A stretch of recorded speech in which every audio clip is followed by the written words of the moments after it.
Star, among others. She's a former managing director of the Ayala Corporation conglomerate until her retirement in 2011, where she served in various senior management positions such as Chief Finance Officer of Integrated Microelectronics and of Manila Water Company Incorporated, and Vice President for Commercial Centers Ayala Land Incorporated. A recipient of the ING Finex CFO of the Year Award in 2008. Our next speaker will talk about how you can build a corporate career successfully. Please help me welcome SHERISA Baby Nuesa.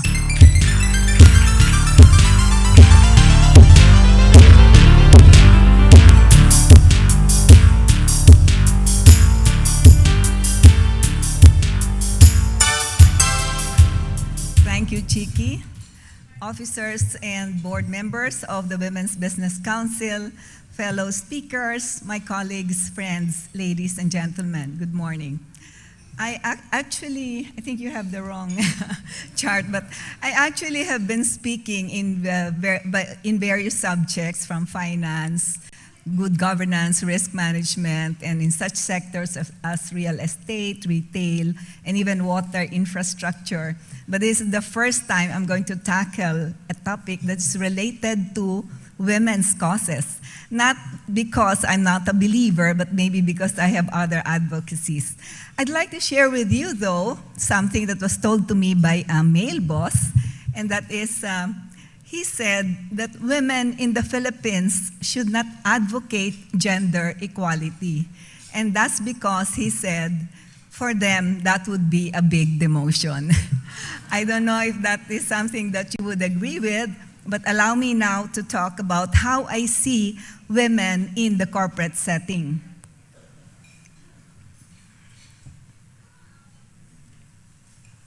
Okay, well, this is a simple outline. Actually, of course, we will be focusing on doing breakthrough performance in the corporate world. That's really my subject. And I will go through very basic or very simple advice as regards breaking that glass ceiling in the corporate world. But I'm going to also talk about what we can do as a Filipino woman. I think the previous speakers have also spoken about that. And let's also remember that in our country, we really need more advocates for the Philippines, for our nationhood. So first, a very brief look at success. How do you find success? In fact, I had a little problem initially when they were asking me to say, when they titled my speech, Building a Successful Corporate Career. And I said, can we just change it to building a career successfully? Or I think Chiki suggested it. Because I was saying, I can't say, I don't want to be assuming that I am successful because we all define what success means to us. And in fact, author Alisa Finnerman says, it's all about our choices, our values, and on what we really want throughout our lives. So it depends on our values, on our circumstances, and I would say that perhaps even some of the housewives, if they so define it, are even much more successful than I. But just the same, we're supposed to talk about the competitive corporate climate, so I do need to tackle that, and I think I've been a little bit fortunate in some of the experiences that I can share with you. Now, in the corporate setting, let me share, it's a bit dated study, but I was looking for something that talks about corporation, not just boardrooms, but also management. It's an study by Grant Thornton, but focusing on the Philippines. They said there are more women in the Philippines in corporate boardrooms and in C-suites. In fact, they were saying that the ratio of Filipinas taking on leadership positions in business increased to 39%, these Philippines, that year, 2012, from 35% in the previous year, placing the Philippines on the top league of the countries in terms of having women in the corporate boards. The same study, released through local member firm Punong Bayan and Arroyo, reported that the Philippines was second to Russia after Thailand and Botswana in having women in C-suites, and also about 64% of the Filipinas in senior management positions were actually in finance. So I guess that for the women in finance, that's a good statistic, and some progress, of course. still the top lady in Punong Bayan at that time, Marivic Españo, she's here, asked why the presence of women at the top of the ladder was not growing as much. So it is still very much a male-dominated area, and for that, the only thing I can say is that women do need to demonstrate our strengths and not wait for them to be discovered. Some more statistics. Forbes magazine published its 2013 global billionaires, over 1,600 if I remember right, but only 10% are women. And the Philippine House of Representatives has actually a little bit better statistic now, because this is the highest, they say, 25% women. Now, the third point is interesting. The Management Association of the Philippines has been choosing its best CEO, the one that they would designate as Management Man of the Year. For 37 years, they've had only one woman, and that's PEZA Director General Lilia de Lima. Now, the Forbes top 50 businesswomen in Asia has only two Filipinas, Tessie C. Coson and Josephine Gotiano Yap, and both, of course, are in family businesses. And so we're looking for, I guess, more women executives who are not child of the owners. Not to say that they get any privileges, but of course, we sometimes look for those that really have to struggle from below. Now, so the question really is, how can we have more women at the CEO rank? Okay, let me also continue with some research. Very quickly, a professor, Dr. Nuria Chinchilla of the International Business School, this is the University of Navarra in Spain, had some very interesting slides. This was presented actually at the ICD here in the Philippines. And that the contribution of women in the world really implies, or it really concludes, that we will have a better world with more women in the corporate setting in terms of better diversity and productivity. That women's family work stress will always be there. I will not venture too much into this, but you know, all the conflicts, all of those work, family conflicts, and how they affect each other. But so there are spillovers, but she's also saying that the family, the home, is a school for developing managerial competencies. Do you agree? Because, well, in the home we learn HR, we learn finance, budgeting, planning, execution, everything you can ever think of that's related to running a business. And that is actually validated by other statistics. This is one more. It says that in terms of intellectual scoring, the women also are not behind. As a matter of fact, if they say, this is a Harvard Business Review,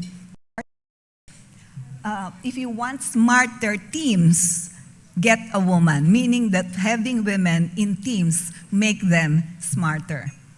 I further referred to a book by Lee Iacocca, you know that he's the famous CEO and management guru, CEO of Ford. And he was saying that there are 9 C's of a successful leader. So I will not go through each and every one, but just to touch on some of them. You have their creativity, character, courage, conviction. And if you look how he defines it, it's very simple. Creativity, thinking outside the box, communication, speaking honestly, character, the guts to do the right thing, courage, taking a position. You heard Mel Alonso saying that women do take a stand. And competence, he said, you know, you have to know what to do. You have to be a problem solver. I think these charts will also be uploaded, Chiki. So the eyes, I know, are faster. So let me move on to the next chart. I did translate that per my own observations on the 9 C's of a woman. So how do I see it? Like creativity is thinking out of the box. The women use their imagination. They're quite resourceful, from cooking to managing the home to having a more pleasant home setting. Communication, this is I guess, sustained by that study of Professor Chinchilla. The language region in the brain is bigger in a woman. Character, we all have to show good example to our children. Courage, we have day-to-day challenges. We take a possession. Conviction, this summarizes values, beliefs, and good manners start at home. And finally, when it comes to competence, women are more multi-skilled. I guess not to put down the men, June and I have known each other a long time, but all I'm saying is you already have what it takes. It's really not all about gender. Yes, there are gender differences, but you can translate them to strengths and not weaknesses. Okay, what are companies looking for? This is a very metrics-driven world. We're always measured, actually. How are you performing? There has to be objective ways to measure, and there are always performance measures. So consistency, excellence in performance. You have to have value-creating, value-enhancing initiatives. You have to deliver beyond what is expected. You have to foster team culture. You have to know what's there. You have to be able to network and understand global challenges. I guess we're all here to listen to what's going to happen in the ASEAN economic integration. Also, as part of the whole program, and that's very interesting. I was just telling Ambassador Albert. So, and of course, communication. Communicate, communicate, communicate, because you have to move your team to move forward. So how do you do all of these things? When you're already, you have your family, you have, of course, compromises. Everything is about compromises, sacrifices when you're balancing. The balancing game is always there. And how do you then survive in a field that's requesting you also to be all around, to deliver a lot? So how do you do that? Okay, allow me now to lift from a commencement speech that I delivered in San Beda, Alabang, only a year ago.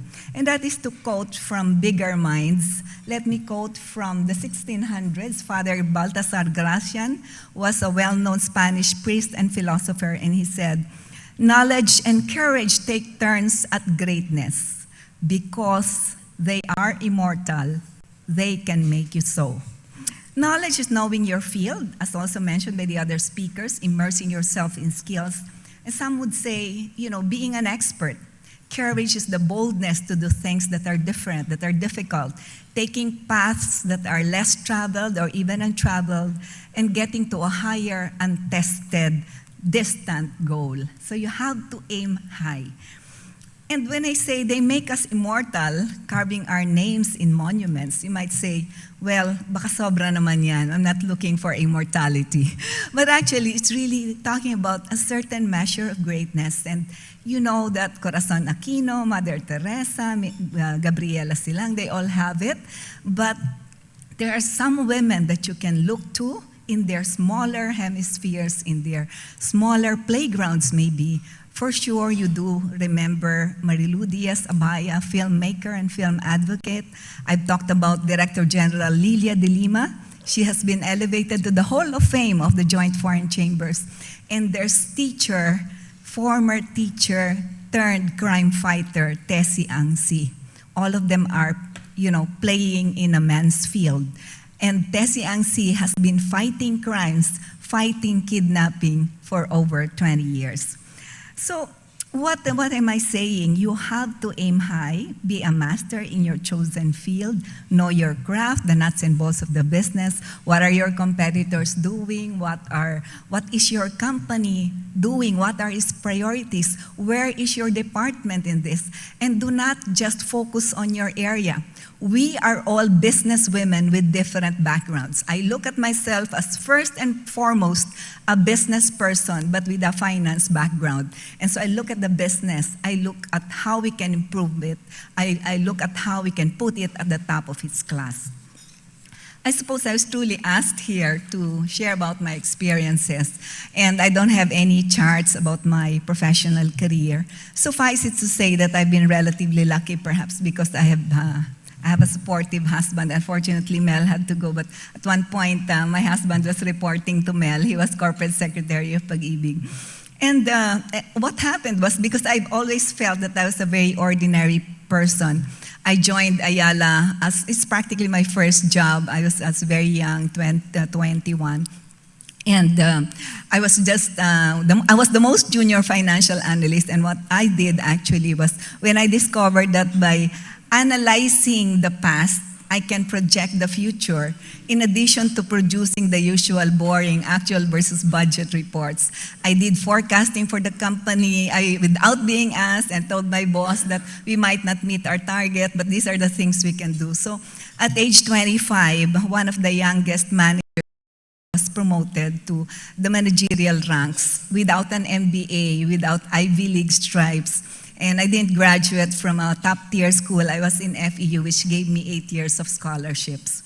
So I think it's all about understanding and doing more than what is asked. In Ayala Land, I became a senior MANCOM member at age 34, a vice president, and my financial background helped me because in the group, of course, Ayala Land is a very large real estate company. I was able to take 3 companies public, from Ayala Land to Cebu Holdings, Cebu Property Ventures, all very successful IPOs.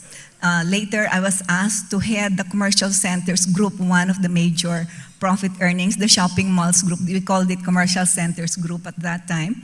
It was quite a large group, and I accepted immediately without hesitation. So moving from backroom to operations, and there I really had to study even construction. We had to, of course, we were colleagues. I was, June Palafox was a colleague then, and we were studying a lot in terms of even the construction side, because I had in the redevelopment of a few shopping centers. I helped acquire some properties. I did a lot of improvements. I think even in the cinema business, I was fortunate to be the Philippine representative to the International Council of Shopping Centers. I actually I would read books. I participate in seminars like this, primarily also to learn, because if I'm here, I'm sure I can also learn a lot, not only from the speakers, but from people who share experiences with me. I joined a lot of speaking engagements. I got into these senior management programs, courtesy of Ayala. Of course, I couldn't pay it myself in Harvard and Stanford. Then I had a change of personal priorities, actually, sometime 1999. I was very, very stressed. Retail is detail.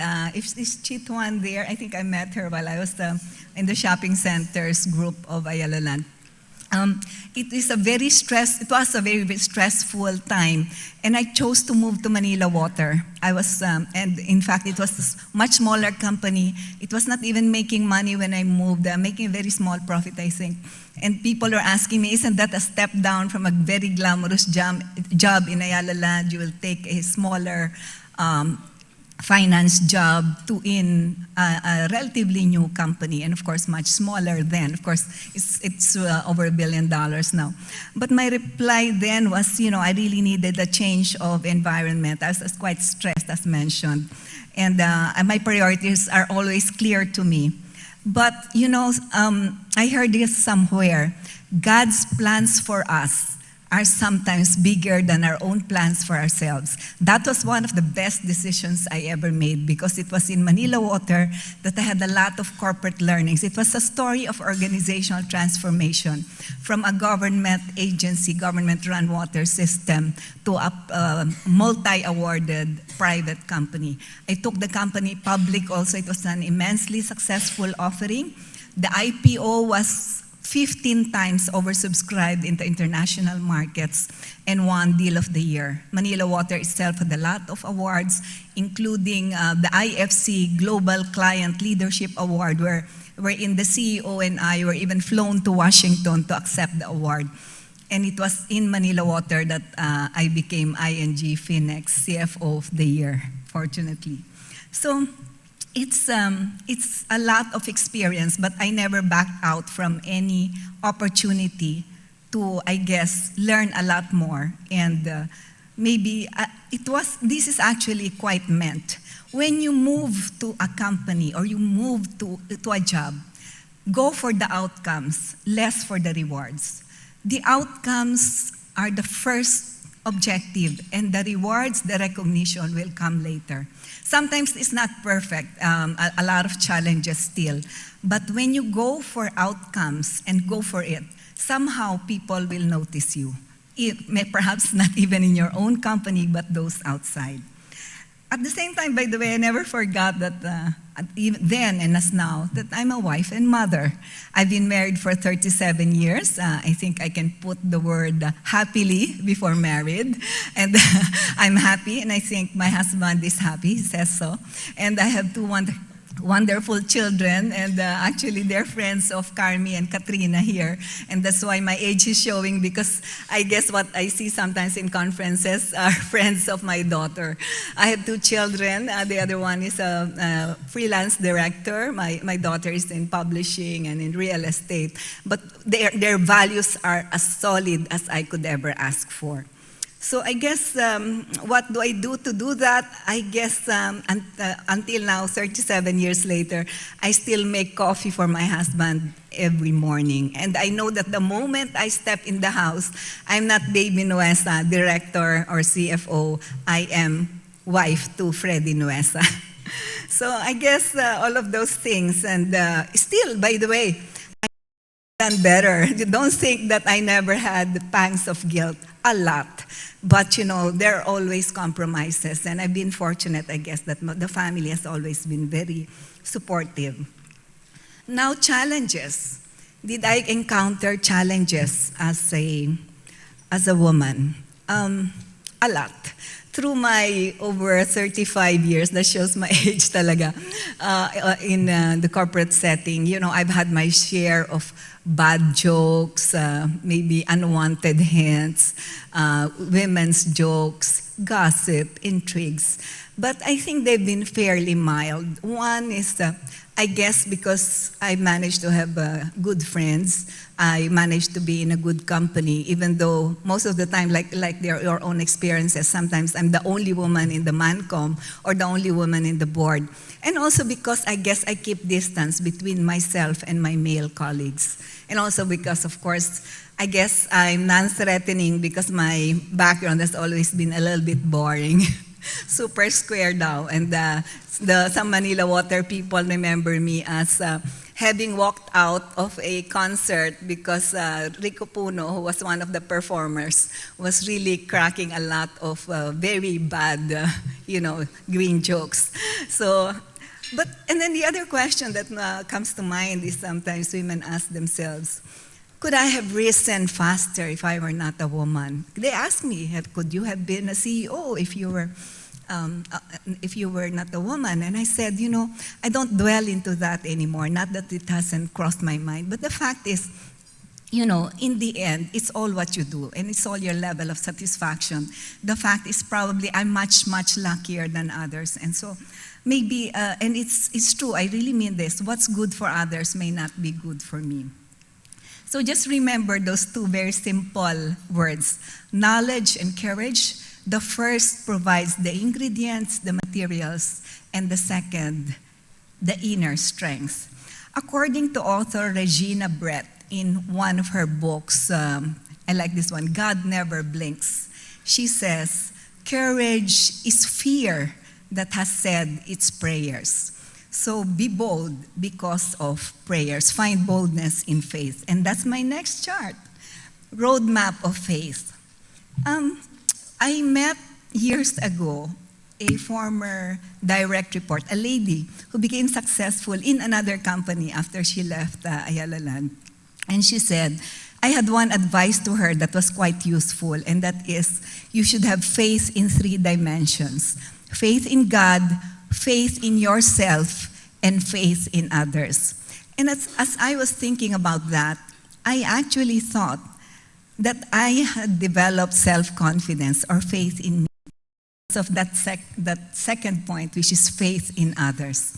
As I learned to trust people, the people around me, that they are not there to trip me, that they will help me, that they will be part of me, then I learned self-confidence. My mother passed away when I was 7. I studied in a public school in the elementary, and as mentioned, FEU had to put me through 8 years of scholarships because I come from a very average family. So I didn't have confidence all the time, but it was because of the people around me, I had mentors, that I learned to have faith in myself. Then the next one, you've heard something about this also from the previous speakers.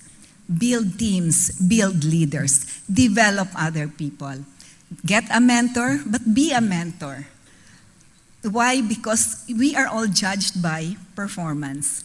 And in the business, it's all about teams. In fact, Carly Fiona of Hewlett-Packard, former CEO of HP, said, the job of a CEO is only two.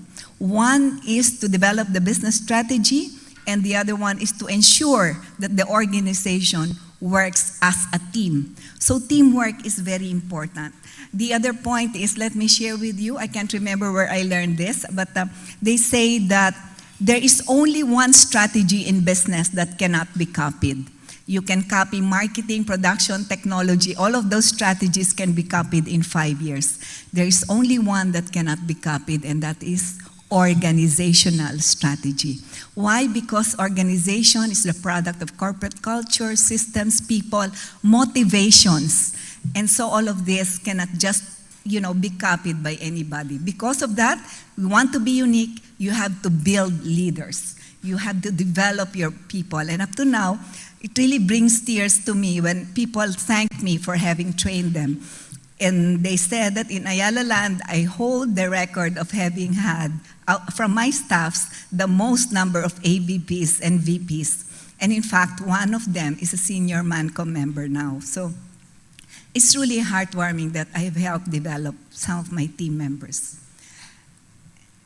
So in summary, for those three, the simple principles for success in the corporate setting, they're all very simple. Knowledge and courage, developing faith through faith in others, through faith in God, building leaders, developing teams. Challenges. Okay, what do you do with biases? Now, in a seminar in Singapore, I remember that they were saying the same things. We think we're behind in promotions. Whenever we have meetings, we're all of the same rank. I'm the one, the woman is the one asked to either make coffee, buy merienda, or take down minutes, and it's quite irritating, etc., etc. And my response has always been, fight bias with competence. Competence, competence, competence. Even when I say sometimes, use your charm, I really meant more humility, kindness, empathy. Charm is really about having credibility and has little to do with being physically attractive. Next is to break paradigms. There are a lot of assumptions about women, and sometimes the biggest anti-women can be women also. Sometimes some women can be competitive. But there's room for everyone. As I said, you draw faith from others, especially from other women who can understand us better. So, and go for outcomes. As I said, the rewards, the recognition should follow. And hard work is a great equalizer. Believe me, I've always believed that anything can be learned. If another person can learn it in an hour because he's so smart, I will put 2 to 3 hours and I will learn the same thing. So in the end, have faith in yourself, but because by having that self-confidence, you can break that paradigm about women. You can do anything that you want. Oh, by the way, I should have mentioned, Italy now has its own first defense minister. So there's a lot that women can do as well. And the last, I think you've heard about that tears don't mean fears. And I actually quite remember this, that one of my male bosses actually even said that, I don't like women managers, they cry. Of course, I'm one who would cry at every sad movie, and I'm really a softie at heart. So I told him, women do cry, and we are mothers, so we're built that way. But I said, men also express their emotions, but in sometimes even more unacceptable behavior, like kicking chairs, slamming doors, or worse, shouting at subordinates. So, June, please, I beg your indulgence there, because it's not to say that, June is a very nice guy, but I'm saying when people show emotions, they're all the same. It depends on the level of temper. And remember also these 2 lines, or these 2 words, just 2 words. Regina Brett, the same author that I mentioned earlier, said that her favorite verse in the Bible is the one that had only 2 words, and it says, Jesus wept. Jesus wept. Not in private, but publicly. Even he did not hesitate to show a measure of humanity and humanness. So if you cry, ladies, just think it isn't wrong, because be glad you can feel, but don't do it all the time. And try not to do it in public. And also, if tears were wrong, God wouldn't put them in our eyes. Finally, goals as a Filipina. I have to say this because, it has been an observation of a colleague and my own that sometimes women, Filipino women, are a bit shy. They actually prefer to be in the background. They don't really show, a lot of, maybe let's call it aggressiveness at work. Because they said that if you look at the multinationals, the big multinational organizations, and some of the multilaterals like ADB and World Bank that even promote women's rights, there aren't too many Filipino women. In fact, the Filipino women don't really stand out. So we should come out, because it's also unfortunate that we do have, why I'll consider them our heroes, economic heroes. The OFWs, of course, some of them are in manual jobs or domestic chores. And it really riles me up when people are saying that, they say something about the Philippines because of that. Remember, there was one incident in Hong Kong where some people said we're a slave nation. I think we owe it to our women that we give them more opportunities, that we show them that we have a lot more substance. And I'm telling you that when I am in the international road shows, I actually see that the Filipino managers, and that includes a lot of women, they can present as well with any counterpart in the Western world. In fact, when I was studying in Harvard, that was just a short 3-month advanced management program. I made it a point to participate a lot in discussions, volunteered even to lead a presentation in order to show that the Filipino women can really stand shoulder to shoulder with any country. And remember also that when you put in service to the nation as part of your advocacies, and a lot of you have your own, from women's rights to SMEs to, coffee industry for Chip, but all of you have your own advocacies. But when you put that as part of your own personal objective apart from your careers, then I'm sure even the clouds of fortune will smile your way. So remember that the most noble thing a person can do is to be of service to one's fellow man. Actually, that's why my Phoenix colleagues over there will probably tell you that I'm crazy enough to even get into judicial reform initiative as part of my advocacies, because we've had a study that says judicial effectiveness has a very strong link with corruption and poverty. And today we are about 18 organizations, and I think we've made some headway, and we're recognized by the National Competitiveness Council, even the Supreme Court, and the Department of Justice. Now, and for the women in government, let me just echo the appeal once more that if you could be an advocate of good governance in the country, please do so. So I guess the comment there, or the final word there, is that we have to be relentless in our passion. We have to stand for something, especially as regards advocacy for the country.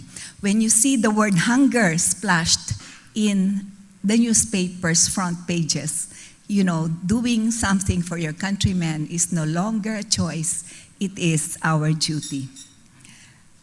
So this is just a summary, and I won't go into each and every one. And the only one that I'd like to focus on once more is that, yes, ASEAN economic integration is coming. There are global challenges out there. So my request is that you all be an exemplar for the Filipino woman of today, that more Filipinas can join the global arena of tomorrow. And as a final word, again, from Father Baltasar Gracian, you are as much as you know. But without wisdom, without courage, wisdom bears no fruit. With that, may I greet you a pleasant good morning again, and I'm ready for questions. Thank you. Thank you very much, baby. Please stay on stage as we open the floor for some questions. The floor is open. Can I have some questions from the floor? You know, when I first met Baby, I wanted to do a research study on women on corporate boards, precisely that fits her profile of not being wife of, owner of, or child of. So exactly the case, right? How would Filipino women build capabilities from where she was, where she started, and interesting stories there. Because I was looking at your profiles, the several C's that you shared: character, curiosity, creativity, and I was looking at it and I said, I think all women have that already inherent in us, except for some things like aggressiveness and taking a stand. I think, that's my insight, and and you mentioned something about gaining confidence from believing in people around you, and that's fortunate if you have those people around you who seem to boost you up. I think first, for some women who are not really built up to be more competitive, confidence, being aggressive, taking a stand might be more difficult. I mean, I don't even look at you as somebody aggressive, and that's a skill, I think, that we could emulate. So where would we start? What do you suggest? How do we develop that thing? As mentioned, actually, you really have to be a master in your craft. Because when you know what to say, you can be more outspoken. Remember, I mentioned there, the ability to communicate is quite important. You might have it in you, but if you don't say it, they will not know the value of that knowledge that you have. In fact, still another learning from one of my MBA professors is that he said, value that is not communicated is not relevant. So ladies, please speak up. Don't be too shy. And to develop that confidence, practice it. Participate in discussions. Participate in every time you have an opportunity to join gatherings like this, or to even be a speaker, a panelist, or even to share your thoughts, then grab it. But just prepare for it. Show that you know what you're saying, and that, of course, builds up confidence. And as I said, a bit of mentorship. Women can mentor you, or even your male bosses. Some male bosses can also be very nurturing. Right. So this is the time to develop self-confidence. Can I have a question from the floor, please? Practice now. It's your opportunity. Yes, please. And then Lorna. Lorna doesn't need confidence. Yes. Thank you very much. That was a very interesting story. I really thought it validated a lot of my research on glass ceiling. I'm Dr. Avi Caparas from University of Asia and the Pacific. I was supposed to write something about glass ceiling, but later on I realized many problems or challenges of women are on balancing work and family. So I was very much attentive when you said that you have a very supportive spouse, and also that other strategy of somehow, in a sense, downgrading yourself to a smaller company because of a stress, as you mentioned, in Ayala Land. So sometimes I thought that women had to go to HR or to more women-friendly divisions at a certain point in their career, in order to make it more compatible to being a mother of young children. So could you give more advices to women at that point of having a career, but sometimes being able to first prioritize the family? That's actually a very valid question. And that's why the first point that I made is, it depends on what you want. Your true definition of success. Sometimes we don't realize what we really want. So that's the first thing. Know your priorities, the compromises that you are prepared to take. As regards your own life as a woman, as a family member, as a wife and mother, I think you can have both. I've always taken the theory that you can have both. Why? Because I observe, I'm part of course, some parish groups within our village, and I noticed that even women, the full-time homemakers, also have similar problems as we do. So it's not, sometimes we also point to ourselves. If anything happens to the family, we always blame ourselves. But in the end, you just have to know that there are compromises, there are sacrifices, and in the end, you define your own success. What my suggestion, though, is you go for your limit. You go for the best you can be. Why? Because if you are good at what you do, if you are happy as a person, if you are proud of the things that you do, you will become a better wife and mother. You can be a model, you can be happy all the time, but if you're so frustrated, you feel that you could have done better, then you're not also doing yourself a favor. And eventually, if you're not happy, your family will not be happy. There you go. Thank you very much, baby. Attorney Lorna Kapunan. There's the microphone over there. Thank you. I think for women, part of this exercise is appreciating the choices that are available. You can choose to be silent or you can choose to be courageous. You can choose to make your husband's coffee or you can choose to poison him. Correct? So, since we don't have a divorce law yet. Is that a legal advice? It's in fact. And you can quote me. Okay. It is called justifying circumstances. And there is no penalty for it. Okay. So, talking about courage, I would like to take this opportunity to challenge all of you here because you are in the corporate world. Some of you are practicing. I see my compañera here, the best IP lawyer in town. Please go to her. After you come to me. Huh? You go.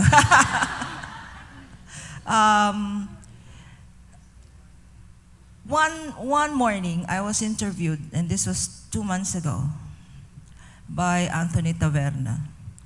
And this was not about my client, my ex-client, she whose name cannot be mentioned.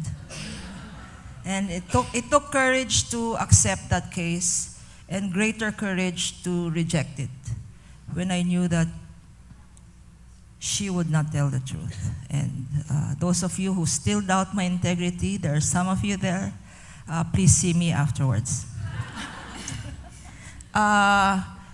And I said to Anthony Taverna when he said to me, no, attorney, it's about lawyering. Pwede pa ba mag-practice ng law? Kasi there is wisdom in the saying that a good lawyer knows the law, but a better lawyer knows the judge. So I said to Anthony, without thinking, I said, tama yun, kasi miskin na gano'ng kagaling yung memorandum mo, yung preparation mo, pagkilala nung kabila, yung judge, panalo yung kabila. Plus, because our law firm really stands by the 3 C's. We have 3 C's in the law firm.